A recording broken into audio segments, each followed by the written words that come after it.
This video brought to you by Fuck. Welcome, true believers! Today we're talking about a figure that requires no unrelated opening skit. But I put one in just for that good. And if you clicked on this video, I have to assume that you know who Spider-Man is, and if you don't, get out. Now watch my other videos. I'm sure you'll like my Figma reviews, you weeaboo fuck. This figure of your friendly neighborhood comes from the Revoltech line Amazing Yamaguchi. This line of figures includes several Marvel characters such as Deadpool, Wolverine, Venom, and even Spider-Gwen. Now I don't want to give away how I feel about the figure just yet, but long story short, put it all in my ass. The painting and the sculpting on this figure is awesome. There's really nothing new to say about this guy. It's the goddamn Spider-Man. The red, the blue, the webs, the ass, it's all there and painted nicely. But the figure does do something new with the webbing. Instead of being a raised area like most of his cinematic interpretations, the webbing on this figure is engraved into his suit, much like Gundam panel lines. This is probably nothing new, but give me a break. This is my second Spider-Man figure ever. And I also enjoy how the blue has a slight metallic tint. Doesn't make much sense costume-wise, but it looks really nice. So I can't knock the figure in terms of being a Spider-Man figure. I mean, it looks like Spider-Man. But there are some parts that, The proportions on this guy are kinda wonky. I mean, he does got an ass, but it's not a good ass. Spider ass, get that shit out of my face. Revoltech in general is not very good in making the joints in their figures feel natural, but this figure is just ridiculous. I mean, there just had to be a better way. Come on, guys. Not to mention the shoulder's kinda loose and that can be very annoying, but you do get some extra shoulder pegs that, yeah, fuck. And don't get me started on his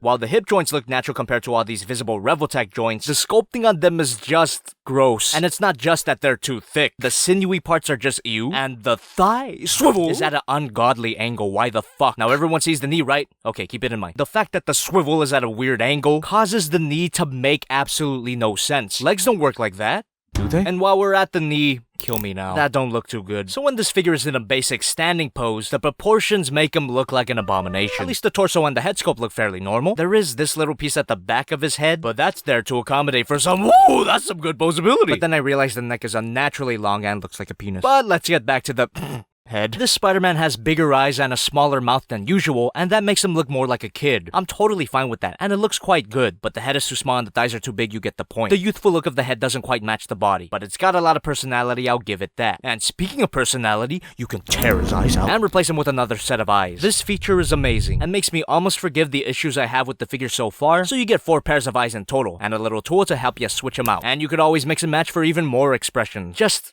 try not to lose him. He's also got a ton of other accessories, and this is where the figure starts getting really good. In addition to his open hands, you get a pair of fists, grabby hands, and thwipping hands. They could also be ahegao hands, but let's not get into that. So these hands have tiny holes in them, which allows you to attach some web effect parts. These things look gross, but it's the kind of gross that makes sense. And going back to his fists, these also have tiny holes in them, which allows you to plug in these long web parts. On their own, they look like awkward web sabers, but if you crop them out a little bit, it looks like he's pulling his webs, as Spider-Man is known to do. But let's be honest here, these are swinging parts, and you can't make Spider-Man swing if you don't get him in the air. Simply plug it into his back, and I'm slowly falling in love. Now, of course, these parts allow you to pretend he's swinging, but you get another web part that allows him to actually swing. Simply insert it into his grabby hands and hang him on pretty much anything. It looks kinda stupid, but it's a fun feature. But even more fun than that, you get a piece that looks kinda like a Bandai Tamaji with a magnet attached to it. You can clip this part on Spider-Man himself, and it allows him to crawl on any magnetic surface. Unless you got a fridge next to your shelf, you're really not gonna use this feature that much, but holy fuck is it cool. Now throughout this whole accessory showcase, I hope you notice that this figure is super posable. This aspect of the figure is truly where all of my complaints about the sculpting up until this point are null and void. I love this thing now, because after all, with great swivel comes great posability. Look up that far, and a joint at the base of the neck allows him to look down that far. Rotation at the arm, hinge joint here, and another hinge joint here. Swivel here. Bend at the elbow, elbow swivel. Wrist moves up and down, but if you rotate the peg, you can get some side to side. At the wrist, the figure has a deep crunch and a great arch. This abdomen part is actually a separate piece, so you can cover the gaps pretty easily. And at the chest, we have a The waist also has a ball joint at the hips, a great degree of rotation, can move back that far.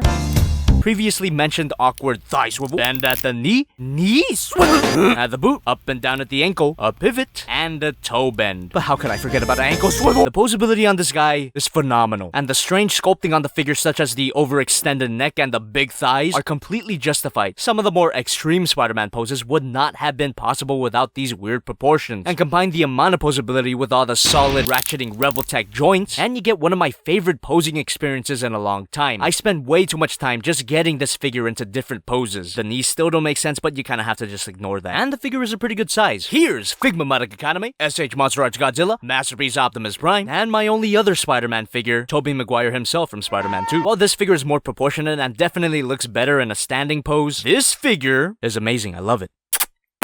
It's rare for me when the sheer amount of posability on the figure supersedes everything else. Now, I still can't deny how ugly the proportions on this thing are, but they're completely justified if it makes this amount of playability possible. Not to mention you get a ton of accessories, and yeah, this is probably my favorite Spider-Man figure ever. But this is my second Spider-Man figure ever, so my opinion is wrong. But the price of the figure might scare away some people, and I can't blame you. I can't be so sure myself if the figure is worth almost 60 bucks. But luckily for me, I got this figure for free from the excuse me, wrong sponsor. Samurai Buyer. Samurai Buyer is a proxy shipping service with questionable ethics. A lot of the comments on this figure's unboxing video made me aware of all the dirt that Samurai Buyer and Masaki have on them. I could honestly say I did not know any of this going in, and if I had known about some of the shit, this video probably wouldn't have been made. But it's too late, I made a promise and my contract is fulfilled. So Masaki, if you're watching this, take note that I reviewed the figure you sent me, I mentioned your store, now fuck off. Now excuse me, I'm actually very hungry, so I think I might have to make an order. Swivel-Man, Swivel-Man, he's still living in a garbage can. Health and fame, he's so fat. Hentai is where it's at to him. Life is a great big ball joint. He's finding that there's no point to being Swivel-Man.